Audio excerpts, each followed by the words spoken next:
আধিপত্যবাদ শক্তির গুপ্তচরেরা বিভিন্নভাবে ষড়যন্ত্রে এখন লিপ্ত রয়েছে।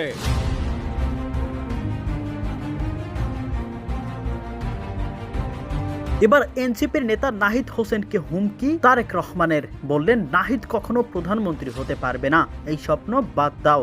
জামাতে ইসলামীর সঙ্গে জাতীয় নাগরিক পার্টির আসন সমঝোতার খবরে এমন কড়া ভাষায় আক্রমণ করেছেন বিএনপির ভারপ্রাপ্ত চেয়ারম্যান তারেক রহমান। তারেক রহমানের এই মন্তব্যে নতুন করে উত্তাপ ছড়িয়েছে ত্রয়োদশ সংসদ নির্বাচনকে ঘিরে চলমান রাজনৈতিক সমীকরণে।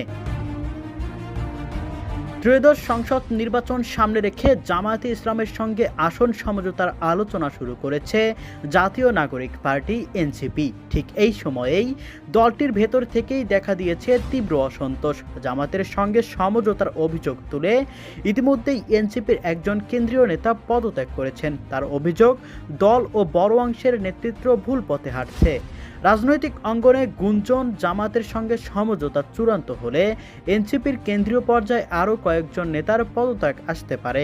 এই প্রেক্ষাপটেই বিএনপির ভারপ্রাপ্ত চেয়ারম্যান তারেক রহমান সরাসরি আক্রমণ করে বলেন, নাহিদ কখনো প্রধানমন্ত্রী হতে পারবে না, এরকম দিবা স্বপ্ন দেখা বাদ দেওয়া উচিত। তারেক রহমানের ভাষায়, জামাতের সঙ্গে হাত মিলিয়ে এনসিপি নিজের রাজনৈতিক ভবিষ্যৎই প্রশ্নের মুখে ফেলছে। প্রিয় দর্শক, আপনাদের কাছে কি মনে হয় তারেক রহমানের কতটুকু যুক্তিসম্পন্ন? নাহিদ রানা বা এনসিপির জামায়াতের সঙ্গে সমঝোতা করা কি ঠিক হচ্ছে? কমেন্ট বক্সে অবশ্যই জানিয়ে যাবেন।